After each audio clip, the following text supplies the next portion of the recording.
በስመ አብ ወወልድ ወመንፈስ ቅዱስ አሐዱ አምላክ አሜን።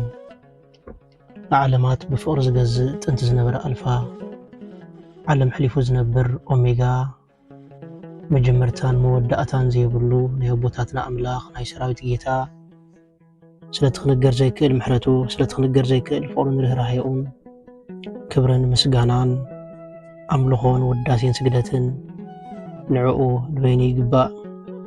ንሱ ኣብ ተፀዋዓሉ ካብኡ ዘይትፍለ ቅድስተ ቅዱሳን ንጽሕተ ንጹሃን አቁራሪተ መዓት ናይ ሓዲስ ኪዳን ኩርቤል ዝኾነት አዲና ቅድስት ድንግል ማርያም ነቲ አማናዊ ዝኾነ መግቢ ህይወት ነቲ አማናዊ ዝኾነ መስተ ህይወት ስለ ዝሃበትናን ዝወለደትልናን ወዳ ጎይታናን መድሓኒናን ኢየሱስ ክርስቶስ ብዘኽበራን ብዘፍቀራን መጠን ክብርን ምስጋናን ንዓይ ይግባኣ። ኩሎም መላእክት ሐዋርያት ጻድቃን ሰማዕታት እግዚአብሔር አምላክ ብዝሃቦም ክብርን ማዕርግን ይኽበሩን ይመስገኑን። ዝኸበርኩም ህዝበ ክርስቲያን ከመይ ኣለኹም ከመይ ቀኒኹም? አሜን። ስም ትልኡልን ህያውን ዝኾነ እግዚአብሔር አምላክና በአና በድኹማት ባህረቱ ይኽበር ይመስገን። እግዚአብሔር አምላክ በደልናን ኃጢአትናን ከይተመልከተ ብቃላቱ ክንጻናናዕ ብቃላቱ ክንብርትዕ ብቃላቱ ክንሕደስ ስለዝፈተወን ስለዝፈቀደን ብድጋሜ ክብርን ምስጋናን አምልኾን ውዳሴን ስግደትን ንዕኡ ንበይኑ ይግባእ። ናይ ሎሚ መዘራረቢ አርእስትና ኣብ ገላትያ ምዕራፍ 6:7 ዘሎ ኃይለ ቃል መሰረት ብምግባር ክንመሃር ኢና።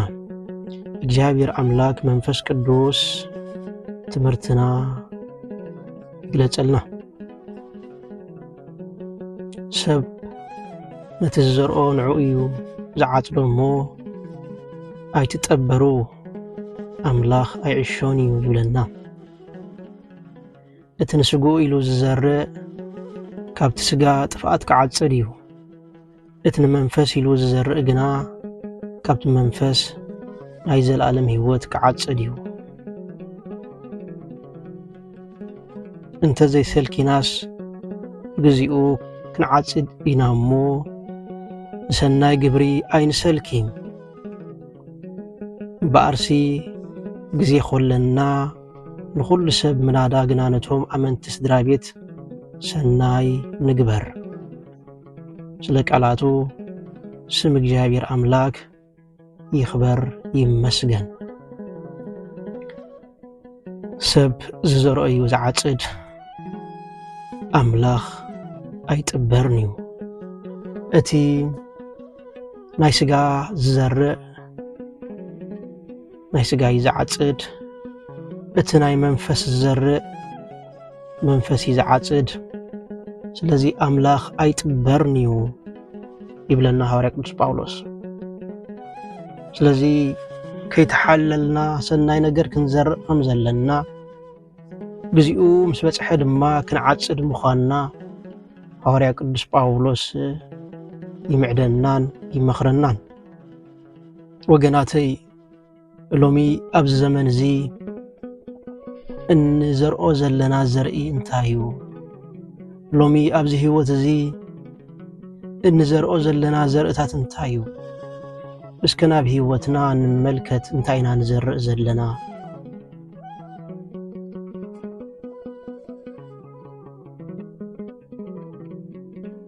እዛ ዓለም እዚኣ ብግራት እያ ትምሰል፣ ንሕና ድማ ብሓረስቶት ኢና ንምሰል። ወገናተይ ንግራትና አለስሊስና ጽቡቕ ዘርኢ እንተዘይዘርኢናሉ ከምቲ ዝግባእ ጽቡቕ ፍረ ክህበና ኣይክእልን እዩ። ንግራትና ከይዘርአና ከየለምለምና ከየፍኮስና እንተዘይዘርኢና እውን ጽቡቕ ዘርኢ ክንዘርእ ስለዘይንኽእል ጽቡቕ ፍረ ክንጽበ ስለዘይንኽእል እንተዘይዘርኢና እውን እቲ ናይ ዘይዘርአናዮ ኢና ንዓጽድ ወገናተይ። ስለዚህ ኣብ ህይወትና ዝከናወኑ ዘለዉ ነገራት ምናልባት ዝዘርአናዮም ነገር ንዓጽሎም ከይንህሉ ክንጥንቀቕ ይግባአና። እንታይ ኢና ንዘርእ ዘለና? ክፍኣት፣ ተንኰል፣ ምፍልላይ፣ ሓሜት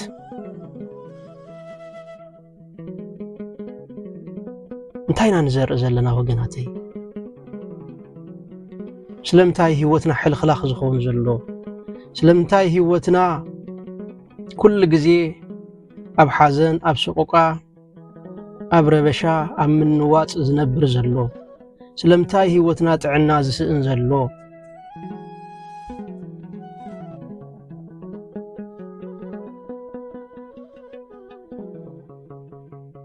እሾኽ ዘሪእና ስርናይ ክንሓፍስ ኣይንኽእልን ኢና ወገናት።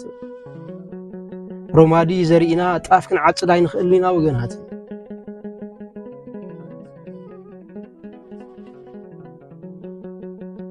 ስለዚ ናብ ህይወትና ምልስ ኢልና እንዘርኦም ዘለና ነገራት ክንምልከት ይግባአና። ካብ መጽሓፍ ቅዱስ ኣብነት ዝኾነና ናይ ክቡር ቅዱስ ዳዊት ታሪኽ እዩ። ኣቦና ዘማራይ ዳዊት ናብ እግዚአብሔር ኣምላክ ኣብ ዝመለሰሉ ዝነበረ እዋን፣ ናብ እግዚአብሔር ኣምላክ ብጸሎት ብቕንዕና ኣብ ዝቐርበሉ ዝነበረ እዋን ካብ እግዚአብሔር ኣምላክ ዓወት ይቕበል ነበረ። ብንእሽተይ ነገሩ እኳ ካብ እግዚአብሔር ኣምላክ ርሕቕ ክብል እንከሎ፣ ሓጢኣት ክሰርሕ እንከሎ ድማ ካብ እግዚአብሔር ኣምላክ መቕጻዕቲ ይቕበል ነበረ።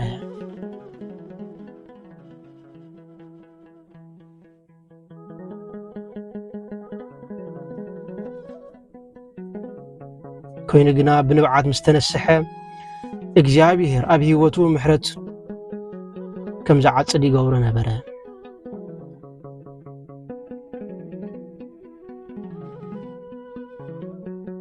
ወገናተይ ቀውዒ ኣብቲ ዝዘርአናዮ ዝምርኮስ፣ ቀውዒ ኣብቲ ዝጻዓርናዮ ዝምርኮስ።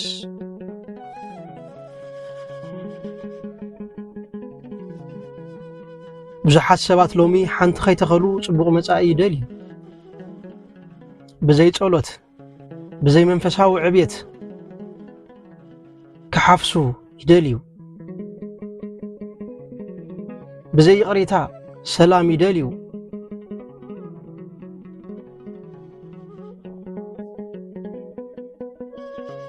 ብዘይ ምሕረት በረኸት ይደልዩ።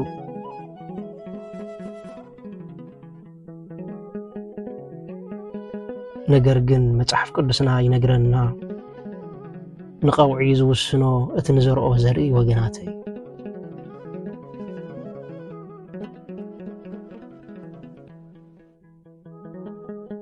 ኣብ ትንቢተ ሃጌ ምዕራፍ 1:5 እግዚአብሔር ኣምላክ ጎይታ ሰራዊት ከምዚ ይብላ ኣሎ፣ እስከ እንታይ ወሪድኩም ከም ዘሎ ሕሰቡ፣ እስከ ብልብኹም መገድኹም ሕሰቡ፣ ንስኻትኩም ብዙሕ ዘራእኹም ሒደት ኣእተኹም፣ በልዓኹም ኣይጸገብኩምን፣ ሰተኹም ኣይረወኹምን፣ ተኸደንኩም ኣይሞቕኩምን። እቲ ውዕለቱ ዝእቱ ነቲ ዝወዓሎ ኣብ ነዃል ማሕፉዳ የንብር ኣሎ ይብለና። እግዚአብሔር ጎይታ ሰራዊት ግን ብልብኹም መገድኹም ሕሰቡ ይብላ ኣሎ። ናብ ኣኽራን ደይቡ ዕንጨይቲ ኣምጽኡ፣ ነታ ቤት ከዓ ስርሕዋ፣ ኣነ ድማ ብኣኣ ክሕጐስ እየ ክኸብር እየ ይብል እግዚአብሔር። ንስኻትኩም ብዙሕ ተጸበኹም፣ እንሆ ሒደት ኣእተኹም፣ ናብ ቤት ምስ ኣእተኹም ከዓ ኣነ እፍ በልኩሉ። ስለምንታይ እግዚአብሔር ጎይታ ሰራዊት ነፍሲ ወከፍኩም ናብ ብቤትኩም እናጎይኹምሲ ቤተይ ስለ ዝዓነወት እዩ። ስለዚ ሰማያት ብሰርኹም ኣውሊ ከልከለ፣ ምድሪ ከዓ ፍሬኣ ከለአት። ወገናተይ ንሪኦ ደለና ኣብ ህይወትና ንዕምጾ ዘለና ነገር ንሪኦ ደለና ወገናተይ።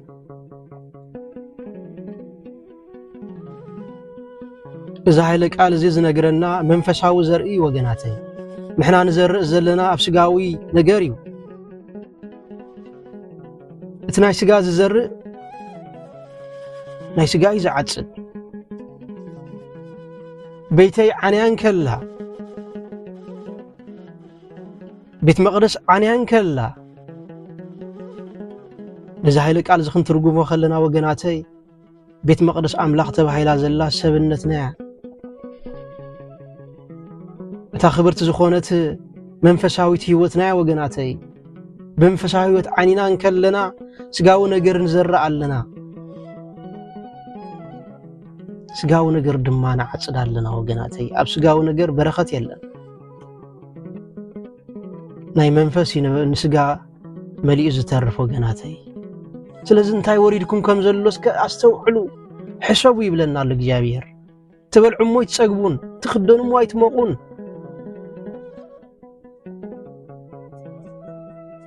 تسرحوا مو ገንዘብ አይአخلوكمن جباكم كم ቀዳድ ከረጢት ይኖክል ዝዕቆር ነገርውን የብልኩምን ይብለና ስለዚህ ወገናቴ እስከ እንታይ ወሪድና ከም ዘሎ ነስተውዕል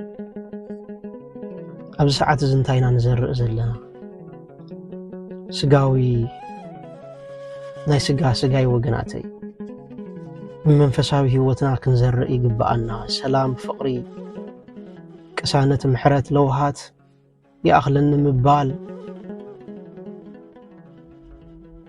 نتوم فرا منفس قدس تواعيلم تسوي عمزلو أبقلات يا معرف حموشته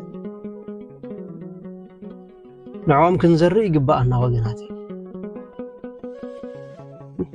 نعوم زرينا دما نعوم كنعطرم يقبأنا وقناتي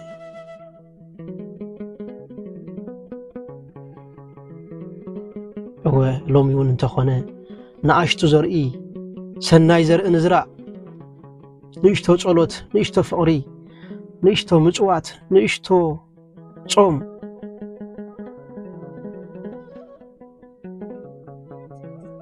እዚአቶም እግዚአብሔር አምላክ ዝሪኦም ዘርእታት እዮም ወገናት ሎሙ ግን ንሕና ኣብ ህይወትና ንዘርእ ዘለና ተስፋ ምቁራጽ ስስዕ ዕብዳን ርኽሰት ምፍልላይ مترطار مونجال نحد حدكا مفرداد زينا نزرق زلنا وقناتي سلازم انتاي كن عصدينا نصبه زلنا بزا هيوت زيا املاح يطبرني لنا حواري باولوس سب زرو اي عصد ديابلوس حيل زرئي يفلطيو بمنفساوي هيوتنا مسدقسنا اتكوي مچيو خفات يزرعلنا أبلبنا تسفى مقراط سنفنا مفللاي مكتتال دم مفساس نزيوم زريئلنا يخيد سلازو وقناتي انتاينا نزرق زلنا لومي حزنا يزمتنا رأستي عبي أرأستيو كوعنا زوسن بتحج نزرق زلنا وقنات انتهينا نزرق زلنا اسكن نفسنا نفتشها كابلومي سلام فقري تحتنا كنزرق نبقس نفسنا دمان حتتا أبي هوتي أب صدراي أب قلقلتي أبي هوتي أب حبرة سبي انتهي زرق زلخو انتهي زتكل زلخو نبل مغنياتو حدا معالتي أكوب زرقي كم مريت كل عليو تنزورو زلنا حجي بحبو نزورو زلنا نقرات حدا معالتي بقيلو خرأي النايو تزر أنا ينادو ما نعصد وقناتي تلزي أبزاي وتزيئة وقناتي قدسنا نزرع تعقست نزرع فقر نزرع حق نزرع أبتام بدبت ساعات دما كاب أملاخ زلالماو حقوسن سلامن دستان كتعصد عدلك وهابك هايو نقرقن حجي نزرقو نقرات تنكيقنا نزرع كماي ودسب نتزرقو يزعصد زنبرنا قزي باريخون كأديسون سلازهابلنا كبرن مسقانان أملخون وداسين سقدتن نعوون بيني قباء وسبحات لي جزابير